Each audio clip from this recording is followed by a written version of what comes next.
Hello friends, तर मी बनवते आज गावच्या वालींची भाजी. ही दिसायला थोडीशी फिकी दिसते, पण चवीला एक नंबर लागते. खूप सुंदर लागते. तुम्ही पण अशी करून बघा. तर ह्या गावच्या वाली आहेत. मी मस्त धुतलेत त्यांना. धुवून पुसून चिरून घेतल्या. सोबत एक मिरची, एक कांदा. त्याला पण मस्त चिरून घेतलं. कढई ठेवली, तर कांद्याला मस्त लाल होईपर्यंत परतवलं. कांदा चांगला लाल झाला की वरून मिरची. मी 2च मिरच्या घेतल्या. जर तुम्हाला आणखीन हव्या असतील, तुमच्या चवीनुसार तिखट हवं असेल तर तुम्ही आणि मिरच्या वाढवू शकता यामध्ये. त्यावरती मग वाली टाकायच्या. त्यांना मस्त परतवायचं. चांगलं व्यवस्थित परतवून काढायचं. परतवल्यानंतर त्यावर पाणी टाकायचं. अर्धा पेला पाणी टाकायचं, की पाण्यामध्ये त्या वालींना चांगलं शिजवायचं.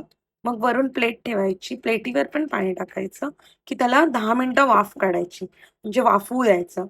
10 मिनिटं वाफवून झाली, की ती प्लेट काढून त्यावरती मीठ आणि ओलं खोबरं घालायचं. मस्त मिक्स करून घ्यायचं आणि थोडी शिजवू द्यायची म्हणजे पाणी सुकेपर्यंत. आणि व्यवस्थित शिजवून घेतली, की त्यातलं पाणी आटलं, की ही भाजी झाली तयार. ही अशी भाजी चपातीसोबत किंवा भाताच्या पेजेसोबत खूप मस्त लागते.